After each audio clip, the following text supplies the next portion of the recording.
are no doubt aware, North American Buddhist communities have been the site of reoccurring sexual misconduct and abuse cases. This series of conversations brings together practitioners and scholars to examine multiple dimensions of abuse in Buddhist contexts and to articulate best practices for building safe and inclusive sanghas. Today is the second conversation in our series. Our topic is speaking as, with, and for survivors. We will discuss this with our panelists, who are Lama Willa Blythe, Jan Chosen Bays, Grace Shearson Roshi, and Carol Murchison. And our upcoming conversations, of which you can find details in the chat, are Sexual Abuse, Whiteness and Patriarchy on August the 8th, and Comparative Buddhist Sexual Ethics on September the 19th. We'd also like to inform you that we're going to add one additional panel, which will be titled Sexual Misconduct and Legal Liability Issues in Buddhist and Other Spiritual Communities, with Carol Murchison, who is with us here today. And this series is sponsored by the Religion and Sexual Abuse Project and funded in part by the Henry Luce Foundation. You can find details of both the project and the upcoming talks in the chat box. We want to acknowledge the reality and pervasiveness of sexual abuse. According to RAIN, the Rape, Abuse, and Incest Network, which is the largest anti-sexual violence network in the US, an American is sexually assaulted every 73 seconds. 1 out of 6 women have been the victim of rape or attempted rape. 1 out of 33 men have been the victim of rape or attempted rape. 1 in 2 transgender individuals have been sexually abused or assaulted. Given these statistics, we recognize the likelihood that our audience today may include survivors of sexual assault. We wanted to signal that some of the material presented today might be distressing. We encourage you to do what you need to do to take care of yourself. We include the National Sexual Assault Online Hotline in the chat. We are also available if you want to check in after the talk, and we'll put our emails in the chat as well. Additionally, our panelists have set up a confidential email address for survivors of abuse in Buddhist communities, posted also below in the chat. Anne and I personally want to thank survivors of sexual violence in Buddhist communities and beyond, whose feedback has been invaluable to us as we continue to work on this research. Finally, Anne is speaking today from the traditional territories of the Seminole and Miccosukee people, and I'm speaking from the unceded territories of the Seminole and Tocobaga peoples. We want to acknowledge that there is an epidemic of sexual violence against Indigenous women. More than 1 in 2 Native women have experienced sexual violence. Native Americans are twice as likely to experience a rape, sexual assault compared to all other races. The series is free, but we encourage you to support one of the organizations dedicated to ending sexual violence against Indigenous women from the Tribal Coalition. Before I introduce our 2 speakers, Karen, who is our host at Buddhist Currents, will share some housekeeping details with you. Hi, welcome everyone. And I just wanted to tell you a little bit about the Q&A today. So the chat will be closed. You can message the hosts as Amy will be moderating. She probably won't be able to see your messages. Anne and I will do our best. But for the Q&A, we have a special platform, and I'm going to paste the link in the chat right now. And this platform enables you, you can open that in another browser on your computer.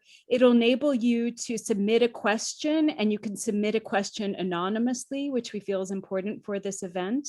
or you can add your name if you would like your name included.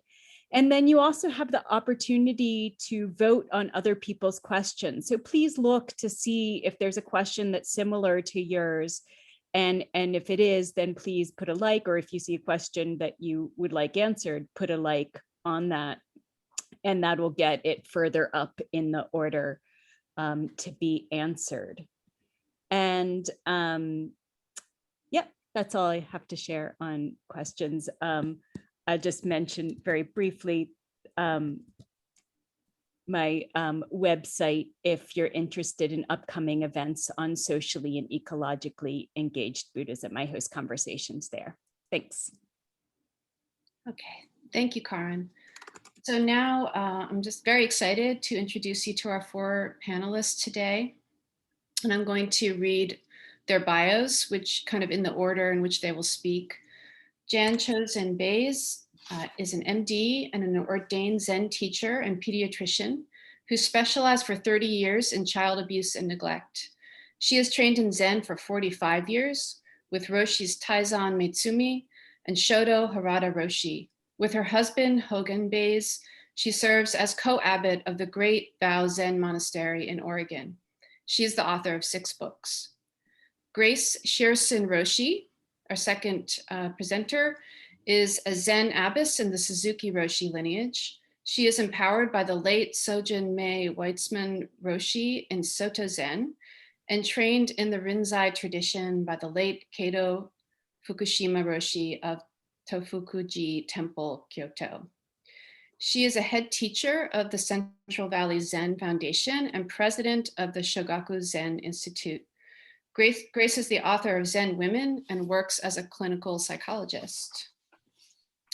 Willa Blythe Miller is the founder and spiritual director of the Natural Dharma Fellowship in Springfield, New Hampshire, and its retreat center, Wonderwell. She was authorized as a teacher and lineage holder after completion of 2 consecutive 3-year retreats in the 90s. In 2013, she received a doctorate from Harvard University in religion. Her most recent book is The Wakeful Body, to be released in November this year. And now I'd like to turn this community conversation over to our incredible panelists. And Grace, I think that you are up first. You're muted, Grace.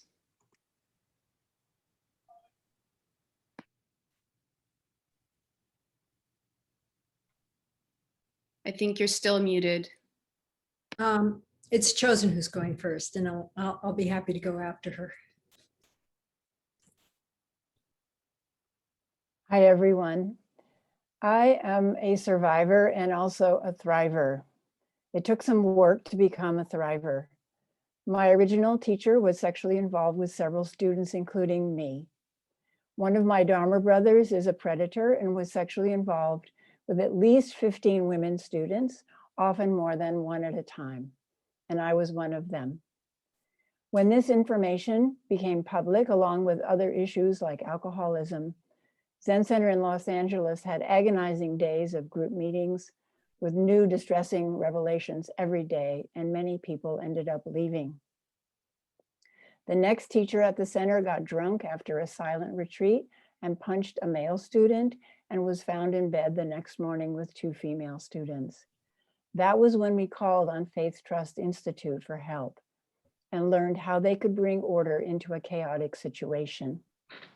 At the time of the crisis, the senior teachers disappeared, accompanying our Roshi in going into residential treatment in San Diego, and I was left to become the focus of many people's anger. I became afraid to step out of my back door because someone would run up and attack me, sometimes physically, as the Jezebel who had slept her way to seniority and transmission. It was a very hard time. Several years later, a psychic woman at a Buddhist gathering of teachers whom I did not know looked at me and rolled her eyes back in her head and said, "You are the sacrificial lamb." And it felt like that. I was so confused by what had happened that I began reading everything that I could find about abuse in religious communities, the Hare Krishnas, the Rajneeshis, the Scientologists. I heard about a training in clergy misconduct at Berkeley Theological Union, led by Marie Fortune, the founder of the Faith Trust Institute in Seattle.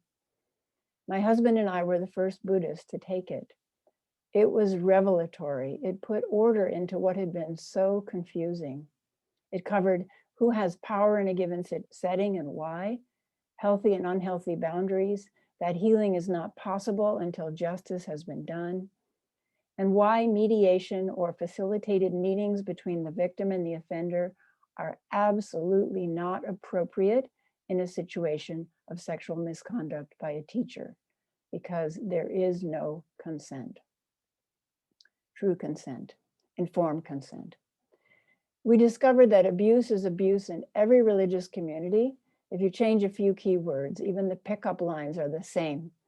We were together in a past lifetime versus God has called us together and ordained our union.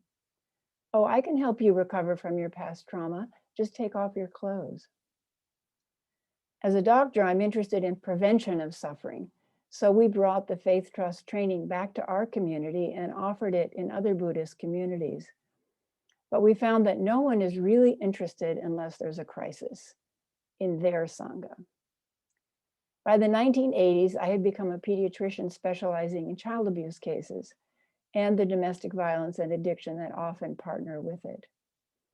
Our county child protective services, the medical folks and the law enforcement people had realized that abused children were being re-traumatized by the very system that was supposed to help them, being interviewed and examined many times by people who are untrained for the task. Please note that this is what is similar to what happens to a victim of clergy abuse. So we founded a multidisciplinary center in Portland that now evaluates about 120 children and teens each month for sexual, verbal, and emotional abuse. Doing that work for 30 years, I became well acquainted with perpetrator behavior and excuses. Meanwhile, my husband had become a specialist in assessing and treating sex offenders, including abusers from the clergy, the Christian clergy. We helped balance each other out. If I came home fuming about an abuser had done, I'd hear about the abusive childhood of one of his clients. If he became too sympathetic about one of his offenders, he would hear from me at dinner about the autopsy on an abused child that I had been to that day.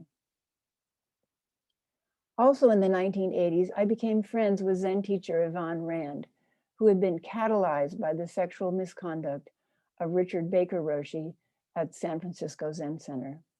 And we became a team that people consulted about the abuse they were experiencing in their Buddhist communities. These communities included Vipassana, Zen, and Tibetan practice centers, including the Rigpa group. Marie Fortune then did a survivors retreat with us being Yvonne Rand and me, the two Zen teachers, plus about 10 other survivors of abuse by Buddhist and Hindu teachers. This was an extremely helpful retreat. 3 women were extremely distressed to discover that they had been abused by the same Zen teacher over the course of 30 years, and no one had been able to stop him. A tiny young Korean nun became so energized by the retreat that afterwards she sued her offender and gave the money to an orphanage. I think we should do more of these retreats, but the usual issue is who pays for this. In the early 2000s, Grace Sharson and I, and Alan Sinauki, who was one of the founders of Buddhist Peace Fellowship, became a team that victims of abuse by Sasaki Roshi could report to. We were able to compile and make public their credible reports to show a consistent pattern of abusive behavior over many decades, lasting until he was over 100 years old. I met Willa Miller when she asked for help when the truth emerged about the teacher's misconduct in the Vajrayana monastic community that she had once belonged to. And Grace and I have been consulted in the last few years by Carol Murchison when survivors contact her, partly in order to help her discern, is this behavior normal in this Buddhist tradition? I have learned a lot from these three spunky women who have made our way, as we have made our way through a number of cases. I also help teach an online course through Faith Trust called Healthy Boundaries for Buddhist Teachers. My root Sangha, the White Plum Sangha, helped develop the course with Faith Trust. And we now ask that all our new teachers take the course. People from other Sanghas are taking it also, the Thich Nhat Hanh Plum Village monastics, other Zen groups, Tri Ratna community, the Vajrayana community, and Insight teachers. Here are some other things I have learned relevant to survivors. First, victimization. Everyone feels victimized by teacher misconduct. And even when the necessary work is done by professionals, everyone can be traumatized. However, perpetrators often turn the tables and portray themselves as the true victims, winning the allegiance of others and dividing the Sangha. Next, secrecy. Secrecy is corrosive and can have a worse effect on the Sangha than the original misconduct. It would be like discovering that your long-term partner has had an affair and your mind goes back over the years and months before, trying to figure out what was actually going on. Was he lying when he said he was working late? Was she really there? Secrecy is extremely corrosive and erodes the partnership and foundation of trust that is absolutely necessary for deep spiritual work. Next, victim blaming. Because people love and are grateful to their teachers, because they want to remain in favor with the power source, the enlightenment source, the victims get blamed, scapegoated, and ostracized. Victims have told us that the reaction of the Sangha was worse than the abuse by the teacher. Suspecting this or experiencing this, victims don't want to come forward. On top of this, and or because of this, victims blame themselves. Skeptical doubt sets in against spiritual teachers, they can't be trusted. Against Buddhism in general, it's a fraud. And worse, against yourself. The inner critic says, you can't be trusted to pick yourself a group or a teacher. Victims can give up on themselves as a person capable of awakening. This to me is the worst effect of misconduct by a spiritual teacher, that an earnest spiritual teacher is forever diverted off their journey to living a contented, happy life. And that is tragedy, that happens to victims. Before I finish, I want to mention the three paths that nonprofit religious boards seem to take when we bring them accounts of misconduct by their teacher. The first path is disbelief and denial. Our teacher would never do that. To prove their teacher innocent, we therefore recommend that the board, which is legally responsible to care for its members, hire an outside agency to do an independent investigation. It is very important that we have outside experience groups like an Olive Branch or Faith Trust Institute, which now has over 40 years of experience and handled over 5,000 separate cases. It is important because any teacher could be falsely accused, and it is too difficult for the Sangha to do this kind of emotionally laden and potentially divisive investigation on their own. So the first path is disbelief and denial. The second path is we do believe it, and then we recommend again that the board hire an outside experienced agency to do an independent investigation and discover if there are other unknown victims and other problems like money issues, which often accompany sexual misconduct. The third path a Sangha can take is stonewalling completely. There used to be nothing we could do in these cases, but the internet and social media have changed that situation. We warned the board that the victims will not remain silent. The media will be involved. The board and the Sangha will then look like co-perpetrators, and it can get very messy. The Dalai Lama has said that patience with complexity is a difficult but necessary practice, and these issues are truly complex. I thank you all for being concerned about teacher misconduct, which leaves many victims in its wake and is very damaging, not only to the victims, but the Sangha and the profession of Buddhist teacher and Buddhism in general. Thank you.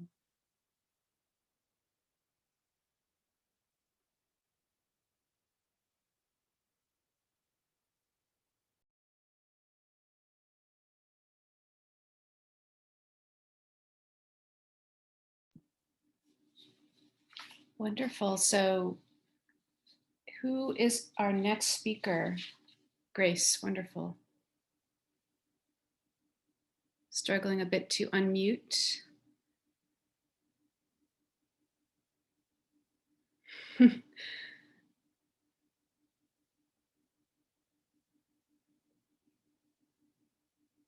don't see that you are muted. Are you muted? We just can't hear you. You are muted. I think you should be able to speak Okay, now. now I can, now I'm free at last. Greetings to everyone. Thank you for attending and having concerns about misconduct in the Buddhist community. Thank you, Chosen, for all your years of dedication. I want to talk about my own experience as a survivor. I also want to talk about how it is we need to become aware of emotional and social factors in order to become allies to survivors who come forward. And finally, I want to talk about exactly what kind of work we may need to do. Faith Trust has led the way in exploring the boundaries, and we're very grateful, and we need to keep going with this work. So first of all, my own experience was in a corporate setting where I ended up filing a lawsuit for sexual harassment and discrimination. This was during the 80s, and the corporation I worked for was worth more than $1 billion, which in the 80s was a lot of money.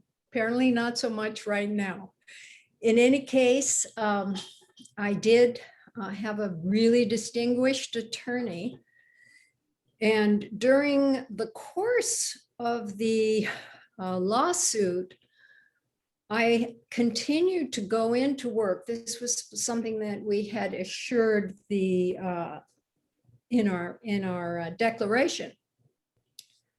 But what I noticed was that I was terrified. And it wasn't that I was terrified of losing my job. I know I'd get another one somewhere. What I was terrified of was walking into the building, I think similar to what Chosen experienced in terms of being attacked. But I experienced as a kind of primal fear, as if as a woman, I was exposed to these many cavemen who were going to attack me. And I became rather curious about that kind of fear that I experienced. And I could only believe that many of the survivors who come forward have had to experience that kind of fear. So actually, with the money from the settlement of that lawsuit, I became a doctorate in psychology, and I have been studying some of the dynamics that have to do with conforming and behaving and observing the rules of the organization almost unconsciously. So these dynamics, which are operating in groups, keep us from being able to attend to the survivors that come forward. This has been studied actually quite a bit by John Cacioppo, and I put up, I think in the chat, there will be a link to some of the PDFs that he's written about the fear that comes with leaving a group or going up against a group. We have evolved as humans to be part of a tribe, because those who were in tribes survived. We protected each other, and those who weren't in tribes probably didn't do as well. So we have these tribal genes, and we're very susceptible to the dynamics of belonging to a tribe. I think we can see a little bit of that in today's politics. So let me talk a little bit about those dynamics which are not written out for you when you enter a Sangha. when you enter a Buddhist community. So the first thing, and these dynamics have been studied by cult scholars, people who study cults, which isn't to say that Buddhist communities are cults, but we have to look at and become aware of some of the things that happen in our socializing. We know the Sangha is a treasure because it does help us realize the delusions that we're carrying. But the first and most important principle is that you are told when you enter a cult or even a Buddhist community that you cannot trust your own perceptions and thoughts. This discourages dissent and analytical questioning.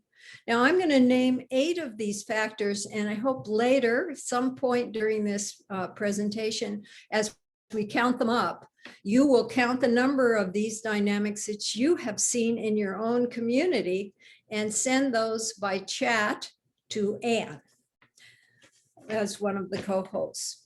So the first thing is that you can't trust yourself. Well, this is great because you need to trust the Buddha Dharma in order to transform your mind. However, if you're in an environment that is dishonest or not transparent, you're in big trouble.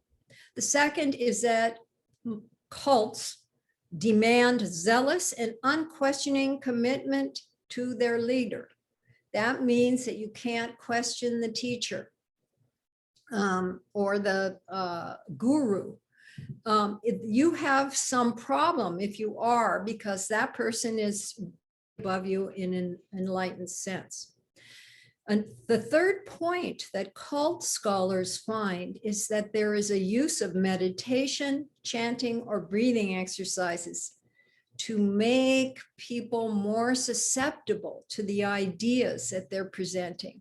Of course, this is very important in our practice because we know how much we suffer with our own thoughts, and it's all to the good as long as the community is honest and owning up to things that are occurring.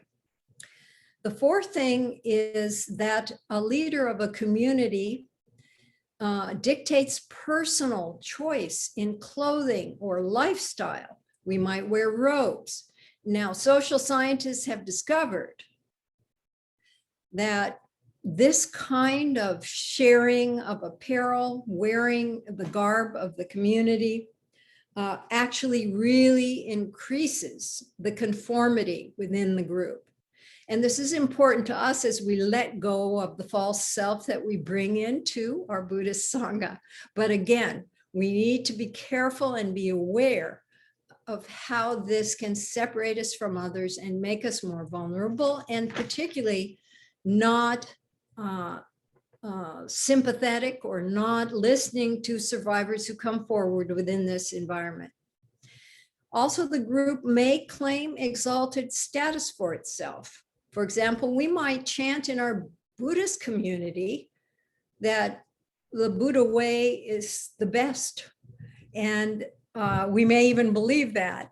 However, we need to allow for all the differences between people and practices and not become a kind of adherent that is so focused on the group and the protection of the group that they can't hear the survivors. Another dynamic is that the end justifies the means. And the end justifies the means mean all the suffering that we may go through in our practice, including being raped by a teacher, is fine as long as we get to enlightenment. Another dynamic is that the group leader or the teacher is not accountable to a legal authority. There are only 13 states that have clergy misconduct laws. There are 26 states that protect patients from their therapist, but there's only 13 states right now that talk about clergy misconduct. And for example, in New Mexico, if the law for the therapist and the clergy member are the same, so that if a clergy member has private interviews, they're held accountable to the same laws as the therapist. Finally, group members are expected to devote inordinate amounts of time to the activities of the group. And we know this is really important because Buddhism, as we're transferring it from the Asian countries to our own environment, requires a great deal of work on our part. But what we need to see is that if we have devoted so much time to the group and have not developed in our career or in our personal relationships, in a marriage or in any kind of relationship, we become that much more dependent on the group. And therefore, as we are dependent on the group for feeling safe and belonging, and as Kachopo has said, there are actually physical manifestations, a loss of immune function for people who have been isolated from the group. So as those things happen, we are more vulnerable. We need to understand, finally, in terms of solutions. Faith Trust has done a lot to map out the healthy boundaries, but it is not only about an intellectual understanding.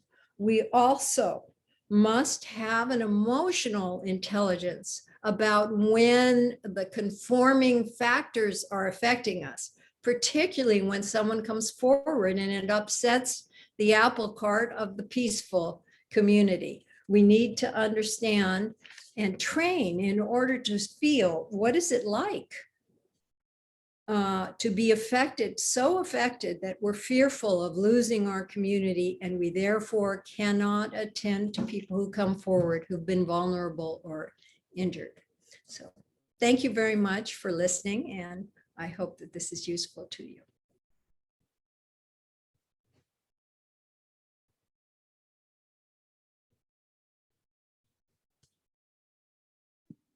Wonderful. Thank you, Grace and Willa.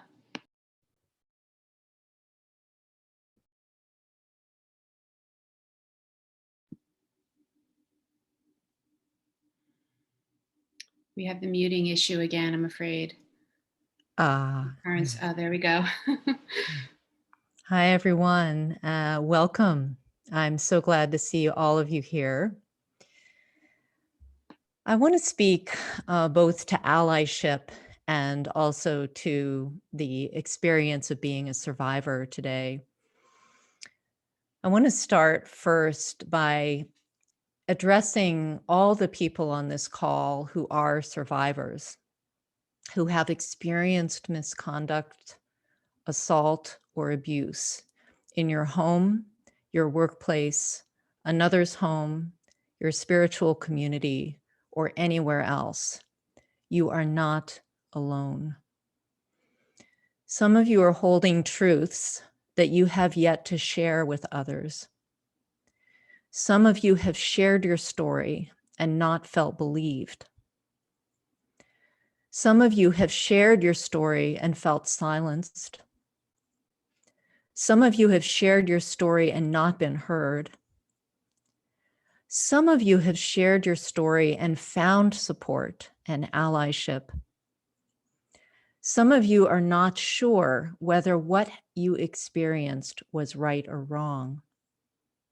I want to welcome you and let you know you are not alone, and that we are all in process. We are all sisters and brothers in this meeting. I support you and I see you. I want to share with you 3 myths about survivors, although there are many more. And in this part, I'm really addressing all of you out there, which is all of us, in our potential to be allies to survivors and friends to survivors.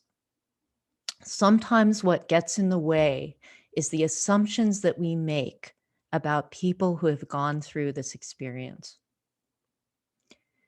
The first myth is that we brought this on ourselves, that we had not sufficiently educated ourselves as women.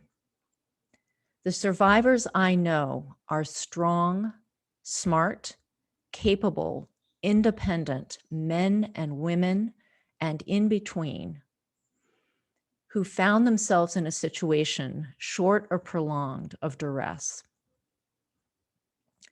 The second myth is that we hate our abuser, and that is why we disclose the truth.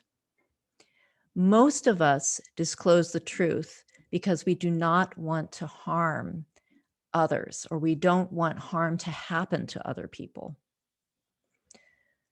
The third myth is that misconduct is a simple matter of an unwanted assault.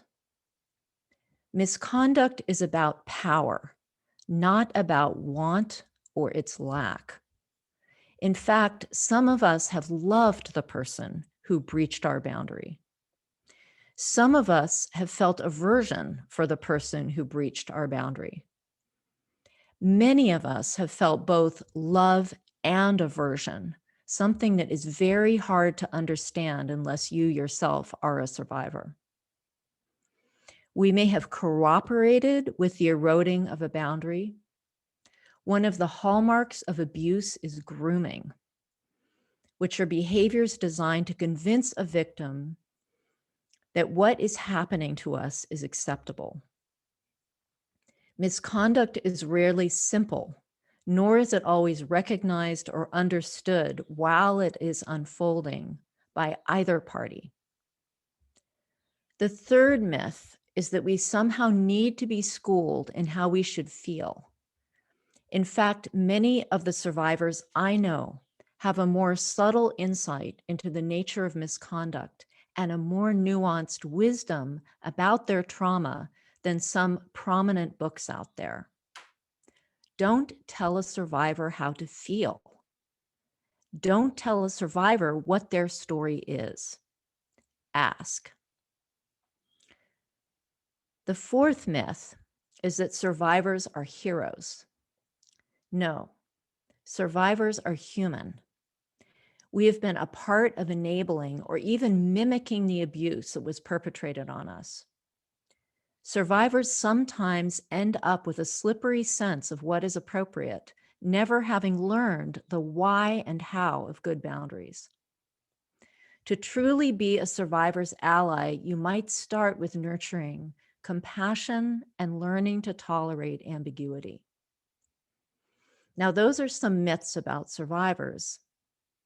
I offer these for your reflection, mainly to say, when it comes to survivors, inquiry is more powerful than judgment. Kindness is more powerful than outrage. The next thing I want to say a few words about is breaking the silence. It is very hard to break the silence. And that was a point that both Chosen and also Grace were making.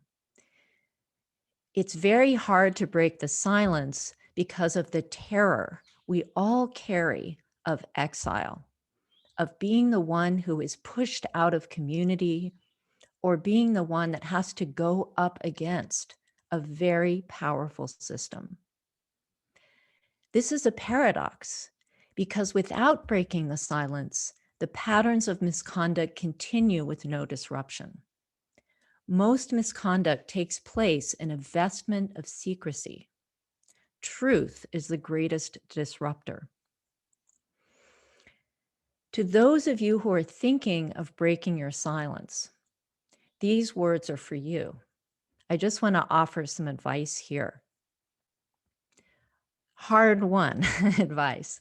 And some of you, I noticed some of the people that were here, you have first-person experience with this, so you may recognize some of these steps. And of course, all of these are earned by taking missteps by all of us who have tried to come forward.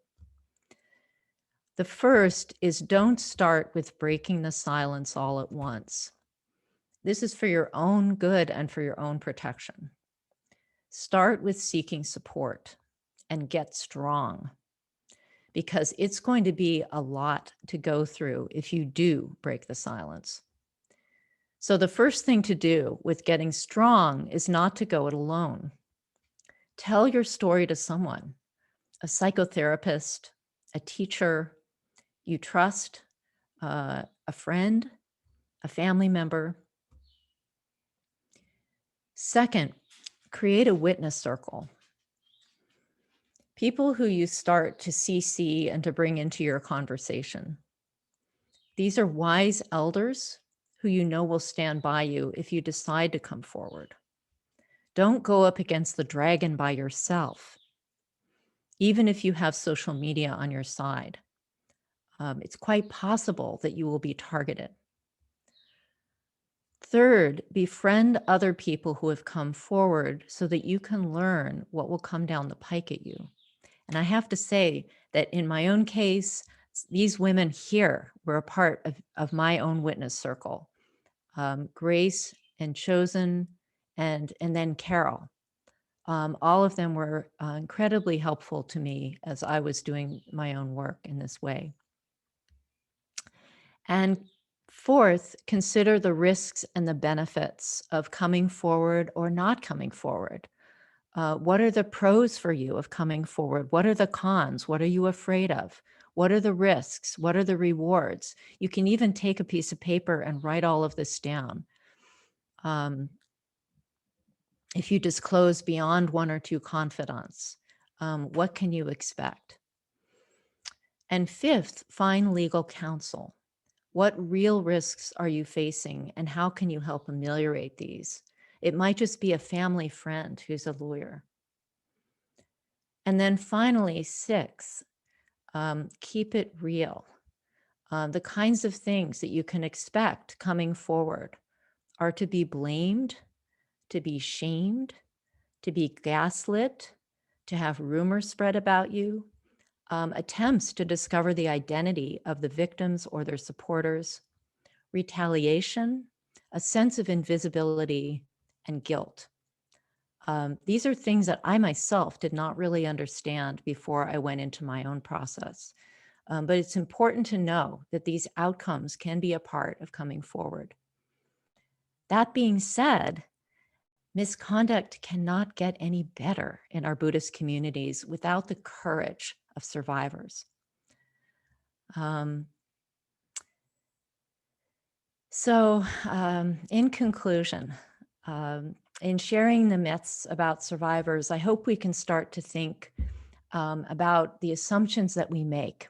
And maybe, each of us, even here today on this call, can start thinking about the assumptions we have made about others who have experienced abuse. I know we all have. I know I have.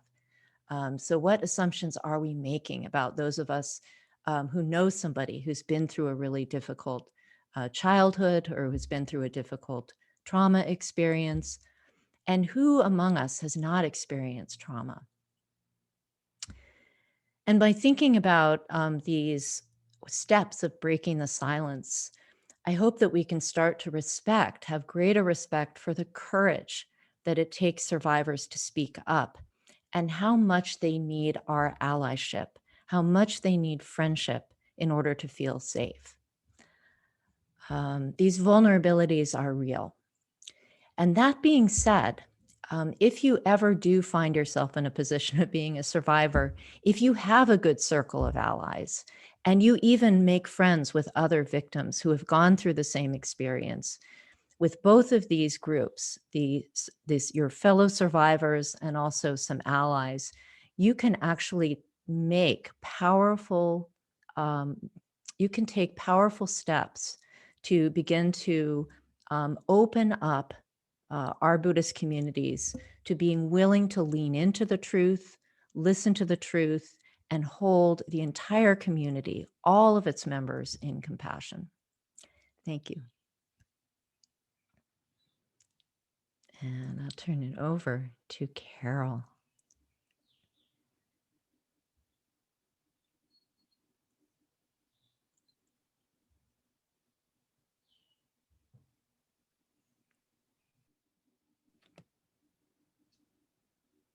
Thank you, everyone, for being here and for having such an interest in this topic.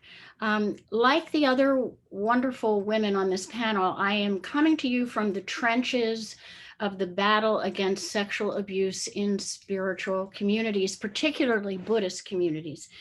And my role there has been to speak with the voice of a lawyer for the survivors who have been abused and then often silenced.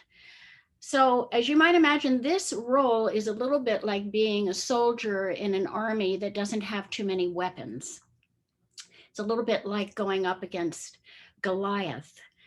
But the survivors and allies of survivors and I often have a very big weapon, and that is the law. And that's the weapon that I want to talk with you about today. So I have been a lawyer for some time, and I have worked with many corporations in helping them to understand what they need to do to create workplaces that take sexual misconduct seriously. And as I just said, I've been in the trenches here in Buddhist communities. So my experience of corporations, and maybe yours as well, is that there are places where people talk about profit. They are places that talk about, or often do put people, not over profits, but profits over people. And I experience Buddhism as a place where people talk about right speech, right conduct, and compassion. And yet, in my 30 years of experience, corporations are doing a much better job, not just better, much better job than Buddhist communities in dealing with sexual misconduct. Now, they're not doing a better job because they don't have sexual misconduct taking place. That's not the reason.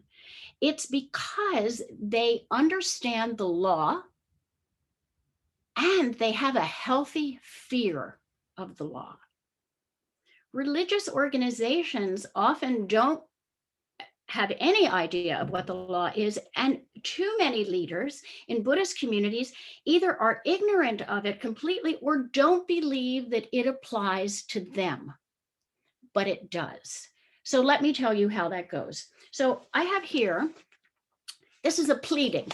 This is a document that's filed with a court in the United States. It's been brought by two women who allege that they are survivors of a sexual assault by their teacher. And this is their claim in court, alleging him of sexual battery, gender violence, sexual harassment. But the thing I want you to pay attention to, those of you who are involved in communities and maybe even leaders in communities, or maybe boards of directors in communities, that the board is also being sued. The board is being sued for negligence. This is what that paragraph says. It says that the defendants, that's the board or the leadership of the organization, knew or should have known about the teacher's misconduct, and that they knew that unless they intervened to protect the plaintiffs, that's the female students, by adequately, and here's the list, they failed to adequately supervise, control, regulate, discipline, or otherwise penalize the teacher. And in failing to do that, they condoned and worsened his conduct. That is what is going to be decided by a court. Now, here's the kind of final blow, because the final sentence of this says, and therefore, plaintiffs are entitled to punitive damages. So punitive damages are what a jury uses to send a very unpleasant and disapproving message, in this case, to the board and the teacher. That is that their conduct was reckless and wanton. And more significantly, probably, or maybe of more interest, that it often involves 6 or 7 figure damage awards. This is also what is called individual liability. That is, you pay, unless you have directors and officers liability insurance. And if you're asking yourself, well, what the heck is that? Then I recommend that you check it out, because it is the insurance that allows for a lawyer to come in and represent you. If you do not have directors and officers liability insurance, then you will be stuck with defending yourself. I would say that many wise people will not sit on a nonprofit board that does not have insurance. So today, in this very brief time that we have, and as Amy mentioned, we're going to do a class on October 2nd, and we'll go into all of this in more detail. Today, I just want to give you a simple roadmap to what the law requires you to do as a community, with some advanced examples of where others who have gone before you have made mistakes. So failing to follow this roadmap can not only get you into legal trouble, but also I would mention that I think it contravenes the principles of right speech and right conduct. And I hope that the connection between the law and those Buddhist principles will encourage you to take this information back and do more in your own communities. So what's the roadmap? Number one, you must have a policy. You must have a definition of sexual misconduct. You must have a process for reporting issues. I think that there's a link in the chat to a sample policy that you can look at. But so many people say to me, well, it's okay because I have a policy. But these people had a policy. It didn't help them because they did not enforce the policy. So first, have a policy. Second, enforce the policy. How do you do that? You must investigate every single allegation that comes up. Every single one. This is a place where people make terrible, terrible mistakes. They fail to investigate because it's the teacher, without understanding that the law does not care who he or she is. You must investigate. Clearly, this is tough. Clearly, this is difficult, but I can't tell you how difficult it is to be sued. So that's a huge mistake. Another mistake, failure to investigate because you believe it could not possibly be true. Here's what I hear. She's just needy and she just wants attention. That's what it is. Or it wasn't assault. It was a special teaching that he gave you. You should be honored. I think there may be also a kind of special punitive damage for that particular defense. But here's the thing. The law doesn't care what you think. Not at all. What the law cares about is whether you did a neutral, effective, thorough investigation. Another problem that comes up in investigations is that some things may come anonymously, but this is tricky, absolutely, but they must be investigated. You cannot ignore them. And we'll go into a great deal more of this in our class in October. The final tip on investigation for now is that, as has been mentioned, you may be able to investigate another community member's complaint if you get training, if you can be neutral and thorough, but you can never, ever, ever do the investigation into people who have more power than you do in the organization. It must be an outside, independent organization, as Faith Trust or an Olive Branch, or perhaps there are others. But that is a huge legal liability. The second thing to enforce the policy is to recognize that you cannot retaliate against people who have brought the complaint. So we've heard from Grace and Jan and Willa about the kinds of things that happen to people who come forward with these issues. Those are legal liabilities. People who are shunned, isolated, gossiped, labeled one thing or another. No. You should not be speaking about it. No member of the community should be speaking about it. They actually shouldn't probably even be knowing about it. All you have to do is to wait for the investigation process to take its course.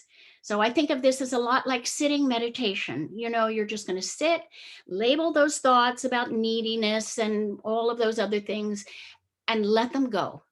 And when the investigation is over, then you're going to reach a conclusion. Which is the third thing in enforcing the policy, is that you must take action. That's what happened to the people who are being sued here. They knew about it. They did a really flawed investigation, but they didn't take any action. It's a big mistake. Sometimes I've had communities say to me, well, it's true that he did that, but we don't want to harm him. Well, along with all the other things that you could say about that sentiment, including that it's hardly survivor-centered, you know, the thing that I would say to you is that's a big liability right there. The other thing that happens is that the response to repeated sexual violations, when you find out in an investigation that there's not one woman, there are 6 women, and the patterns are the same, the response and the action taken is to say, just don't do it again. So that obviously is not going to be successful. What your legal obligation to do is to make sure that the action that you take is designed to end the misconduct. And serial sexual predators rarely take the advice to just don't do it again. What happens after an investigation, I think, should be repair. And so I think that really consists of a number of things, but the 2 most effective repairs that are almost never used in Buddhist communities are apologies and honoring the whistleblower. So I've put a couple of links up there for real apologies. Fake apologies are either written by your criminal lawyer or say something like, I'm sorry if I offended anyone. Real apologies acknowledge the harm and they promise a path going forward. I also believe that the whistleblower should be acknowledged because he or she is giving you a gift. They are giving you the opportunity to correct and prevent harm. That has a lot of meaning, I think, both from a Buddhist perspective and from a legal perspective.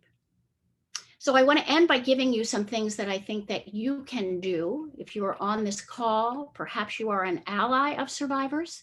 We can all be allies. Willa has given us some advice on that. When you see something that comes up in the press of a Buddhist teacher who's gotten into difficulty, I would ask you to call publicly for an investigation.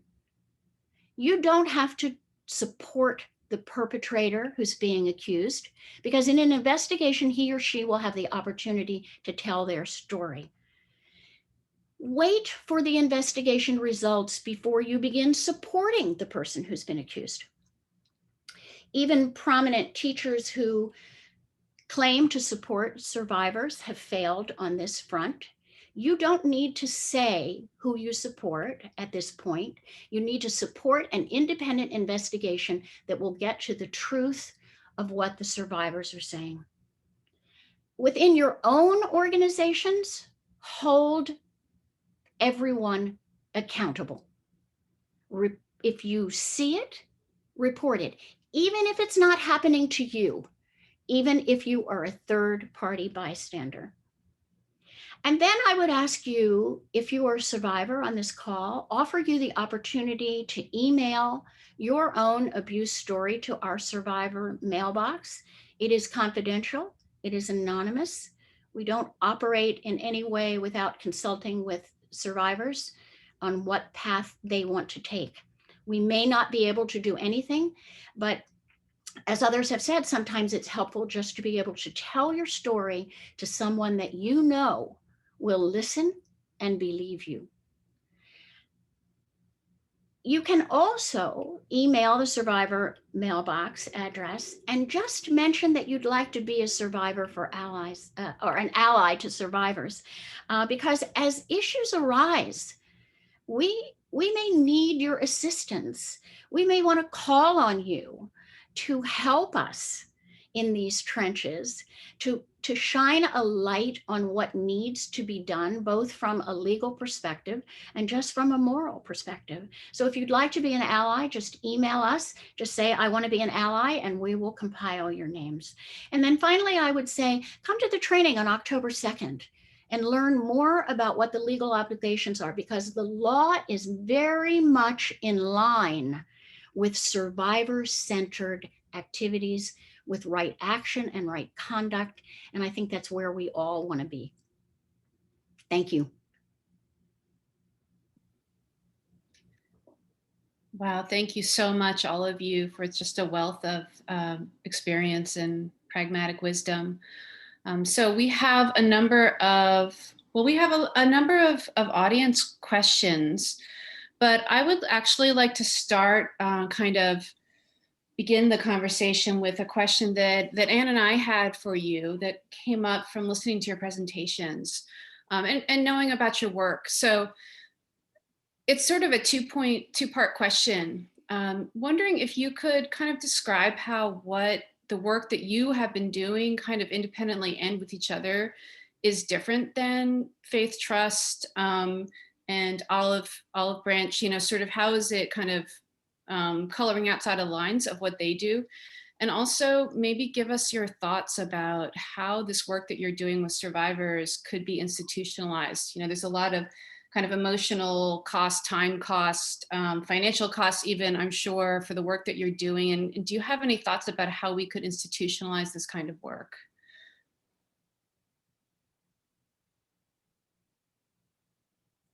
I don't know if anyone wants to jump in.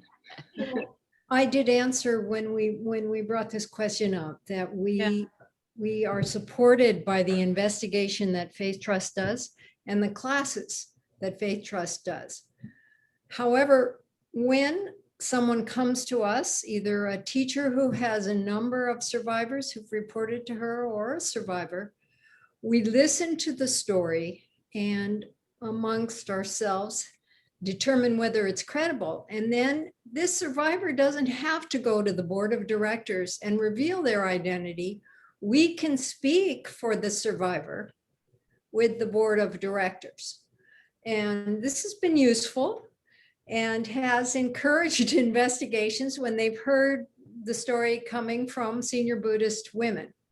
As far as institutionalizing right now, some of us are looking for the potential of grant money because under the Shogakuzen Institute, for example, where we are training Buddhist teachers and Buddhist students, we could offer a misconduct track, which included training for teachers, made use of some of the materials Faith Trust has developed on our platform or refer people to their classes, and also offer therapy for survivors and so on. So we're hoping that we can institutionalize it that way. Well, basically, as Grace said, our work is preliminary to going to the board. Mm-hmm. Carol needs some people who know about Buddhist traditions and Buddhist practices to help her decide, should we go forward with this or not? And as Grace said, we can represent the victims so that they don't have to be revealed right away or exposed right away to potential retaliation.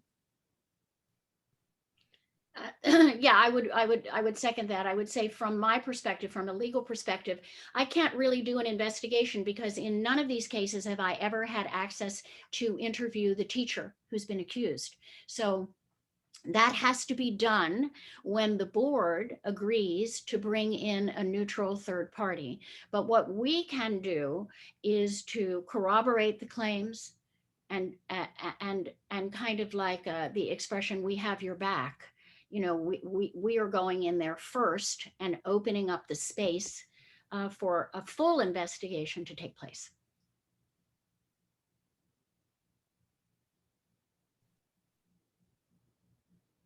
And then I suppose there's also, you know, there's also the kind of dimension that Willa was really focusing on, which is this dimension of allyship, right? And the support of, you know, the support of survivors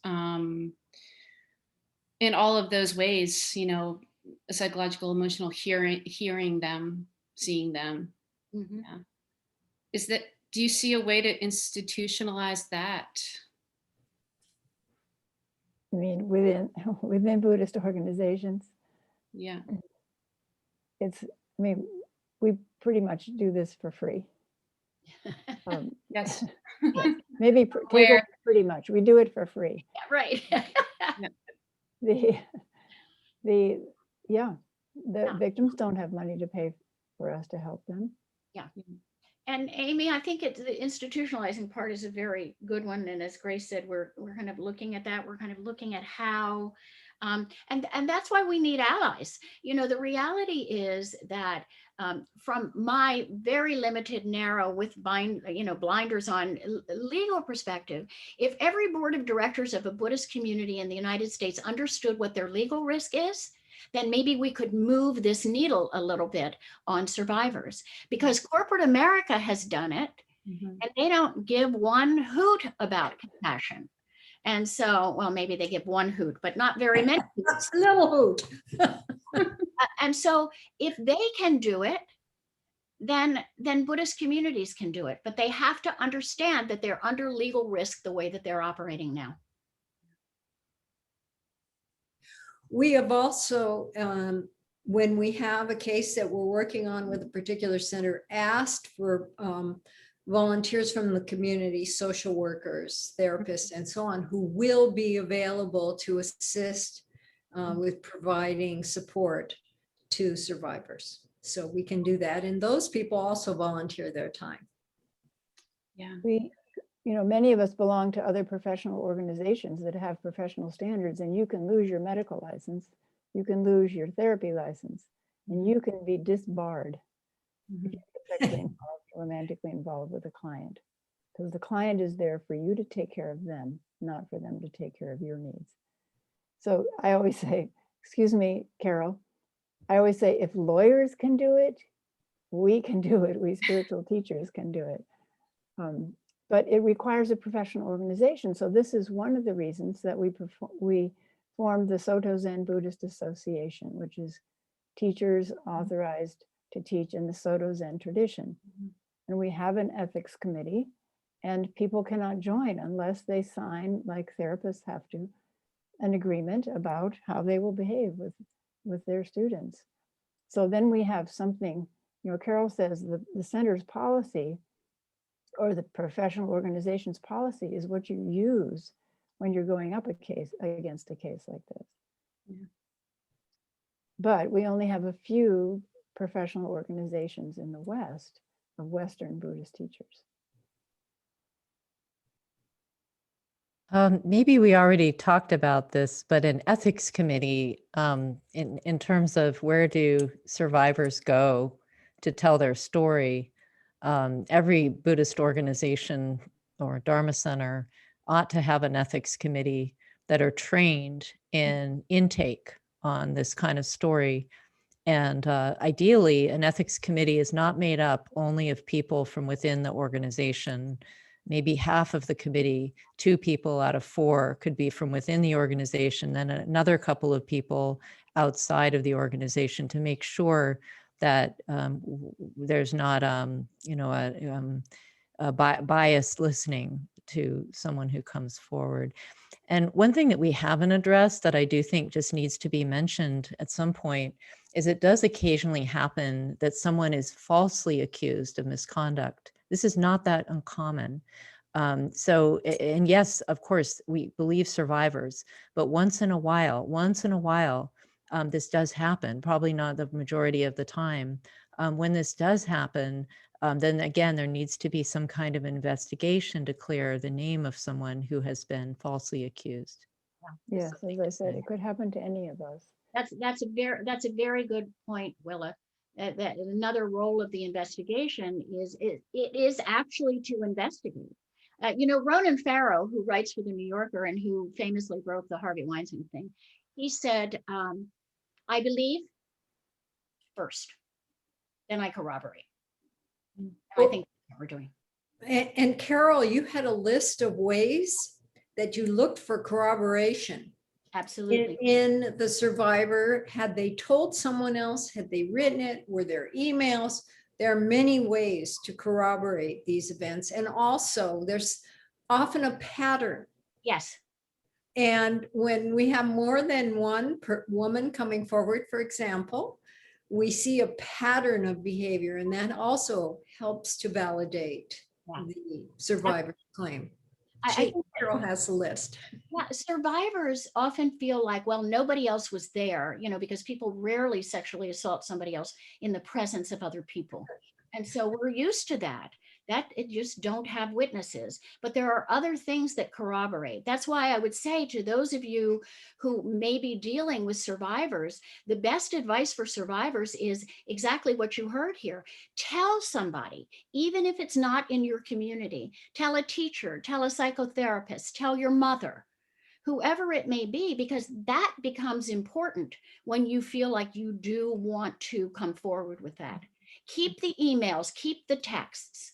I've had survivors who recorded conversations from their cell phone, which is plenty of corroboration. So don't think that you can't come forward because nobody else saw it. There are other ways to corroborate. The other thing that we haven't mentioned, because most of the time, it takes a long time to process what happened for a survivor, a long, long time. And there are many factors that I talked about that make it difficult to come forward. So many times it's outside of a statute of limitation. But if it is within the statute of limitations, we get kind of excited because then we can make a claim to the police and turn it over. And for sure, something happens there when an organization sees that a teacher is being investigated by the police department. Something happens there. So I'm going to turn to the questions that are coming in from the audience. And one of them is a very personal question, actually. And it speaks to this question of kind of what is at the level of abuse. This person said, I don't know if what happened to me was abuse. Is being with a teacher sexually and having the teacher be cruel in a way a sexual partner would be cruel? Is that abuse? Was this person a student at the time they had a sexual experience with the teacher? I'm assuming so. It wasn't specified. Yes. Then we would have to consider it that, and the cruelty is extra. Yeah, two things are wrong. A teacher does not get sexually involved with their students. I mean, they will do that and claim it's some tantra tradition, but the survivors tell us, no, it was actually bad sex. Yeah. And then you add cruelty on top of that. And that's and I want to add, there's a long legal tradition of a concept that there is no consent in a power imbalance situation. So consent really doesn't become an issue. Correct. In this kind of situation. Mm-hmm. Mm-hmm. Yeah.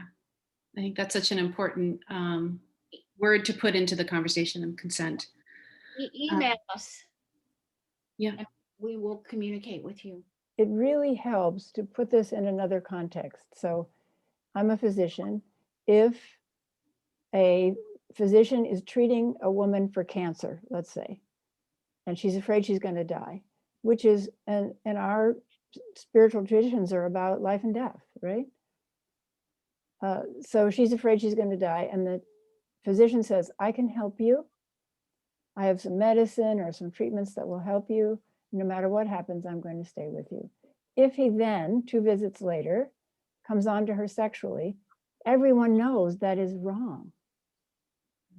And I just don't understand why we don't realize it's wrong for a teacher to use a student for their own satisfaction, their own needs. Yeah, thank you for that. So here is another question coming from the audience. Speaking as a member of Shambhala, I continue to wonder, what is the ideal response from a teacher accused of sexual misconduct and or abuse? And I assume the question is really, focused on what is the ideal response in terms of helping the survivors or being accountable to the survivors. So here's what Faith Trust usually recommends. First of all, in Buddhism, we should believe in change, that people can change. That's our business, right? That people can fundamentally change. So there has to be a kind of avenue to restoration. Mm-hmm. But in my experience, almost nobody takes it.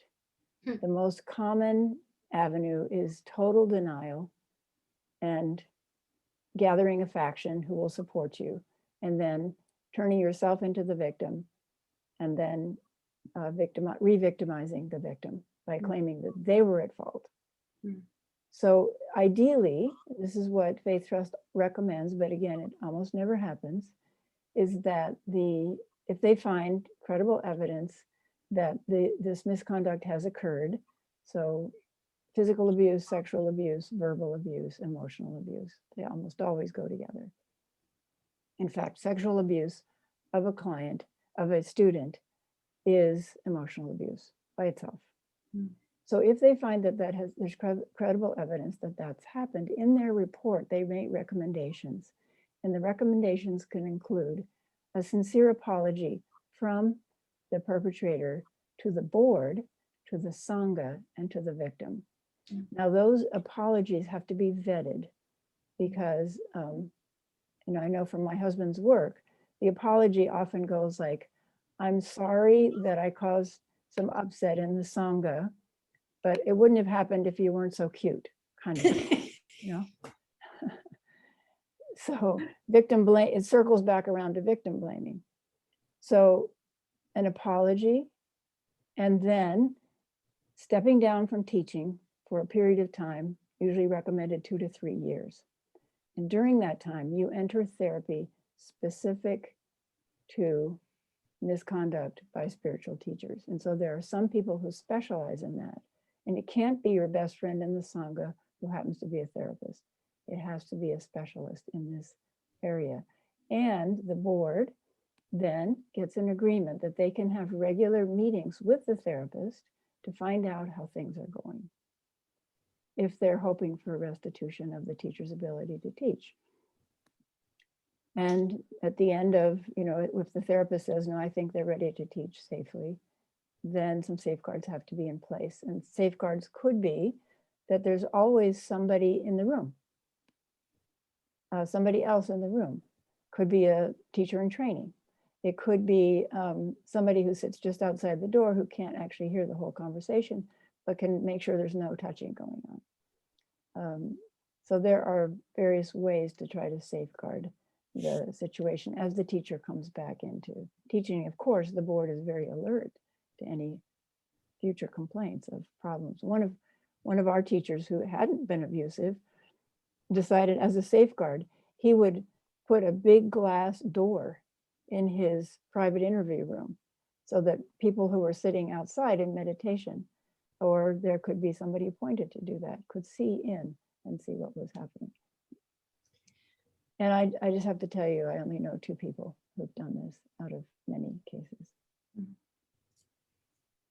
I would like to hear from Carol, who worked in Shambhala, about some of the recommendations that were made, because what I haven't heard yet is what kind of restitution, money for therapy or damages also, or things that could. Yeah, so I think that the question, Amy, tell me the question again, because I want to get right down focused on it. The question was, what is the appropriate, I have to find it, what is the best response, the ideal response from a teacher accused of sexual misconduct and or abuse? And while I have the floor, I just want to mention that one of the audience members is asking please to acknowledge the fact that also men and transgender people are also victims of abuse, not just women. That's right. Survivors can be men or women. In fact, in Shambhala, there were 2 male survivors. And so, yes, speaking from the perspective of the law, as I am today, there is no distinction under the law. So male, women, male to female, female to male, female to female, male to male, any combination that you can have is covered in exactly the same way. So that's an excellent. And non-binary as well. Yeah. Yes, Of course. it doesn't matter. 2 people. The law doesn't care. So in Shambhala, I think there are a lot of opportunities for an appropriate response. I think I've said before that the whole thing was a missed opportunity, in my opinion. on the part of the board and of course of the teacher. There should have been an apology that was different from, I'm sorry, you may have misunderstood. I thought it was a personal relationship when I assaulted you. So those things could have been dealt with. I think there could have been complete restoration in Shambhala had there been an immediate apology from the teacher and then from the board and from the people who were aware of the conduct for many, many years and who did nothing.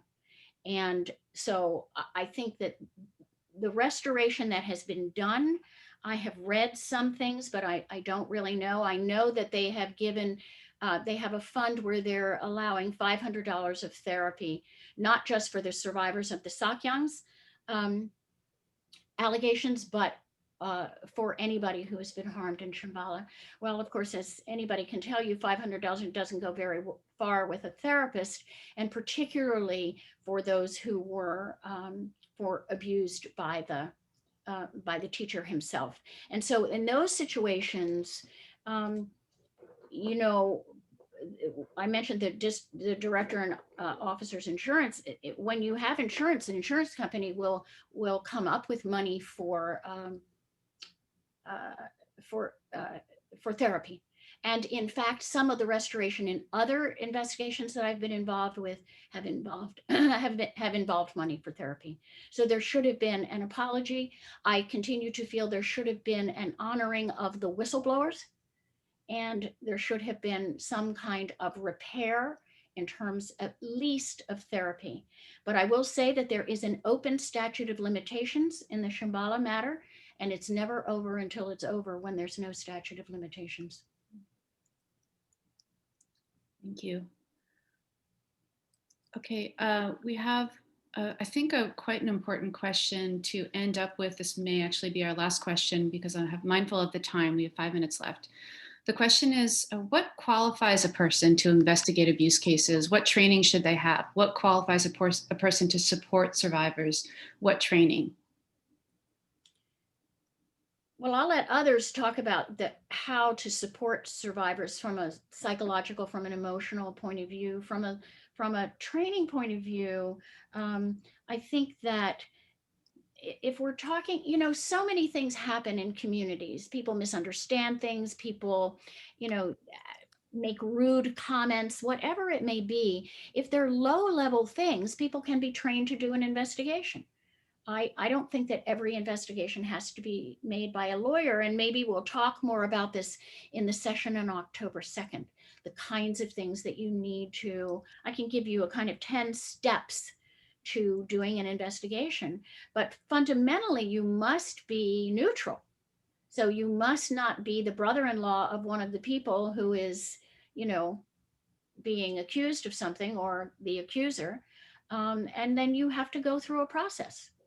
But for the larger ones, boards of directors, leaders, teachers, it really has to be outside. And there are some trainings that help. Like, you can learn a lot about how to support survivors by taking a boundary awareness training. Sometimes those are offered by churches, Unitarian Church, or the United Church of Christ, or Buddhist organizations like the White Plum, Jan Chosen, your training. The boundary awareness training for teachers is very effective. Taking some kind of a training in to understand better the dynamics, the power dynamics of a teacher and the teacher-student relationship. There are trainings that are designed to offer us more information about how to be a friend to survivors. But not how to do the investigation. That's a very specialized field. Yeah, no, not that. Yeah. Mm-hmm. It's very, very delicate, very complex. And it really needs people who have done this for years, I would say, because you're constantly learning as it's going on. And I'm just thinking that perhaps it would be useful to compile a list of some of these trainings that are available. I know that Chosen mentioned one. And whoever asked that question, feel free to email me or Anne, and we can try to do something like that, put together a good list of training. Someone just posted right use of power, right, which is excellent. I'm going to squeeze in, we have 2 minutes. I'm going to squeeze in just one more question. It's about the Dagri Rinpoche case with FPMT. He was found guilty of sexual abuse in 2020. FPMT didn't admit it knew of this, but that it knew of this since 2011, but did not admit it. What can be done, this person is asking, about institutional complicity? Heck of a big question for 1 minute. You got a big question for 1 minute. What can I say? I'm working on it. You know, honestly, you know, these things are like, you know, they're long and hard. They're long and hard. They don't happen all at once, but I can say to the questioner in this case that, you know, it's on my list of unfinished business, and I think about it all the time. And when you have a huge international organization that in Australia alone has something like 27 different organizations that they're trying to take care of, let alone police and see what's going on. It's very difficult. That's not an excuse. No. At the first report, he should have been stopped from teaching. Yes, that was years ago. Acknowledge the questioner raising the issue of institutional complicity, because that is definitely the issue that is very much on my mind all the time, because I almost all of the time find institutional complicity. You know, so one of the reasons is to talk about the law is to say, if you are an institution and you are complicit, then you are going to be in the same case as these other people who are being sued. So maybe that's a deterrent from going forward. But how to write that from the past, it's hard. Okay, thank you so much. And on that note, I think we have to end now. Thank you to the audience, everyone who came and attended the event. We appreciate you. Perhaps, Karen, we could put that confidential inbox address one more time in the chat. Thank you, panelists, for your wisdom and for being here with us. We really appreciate you. Don't forget our next community discussion in August 8th, I believe. Thank you. Thank you, everyone. Thank you.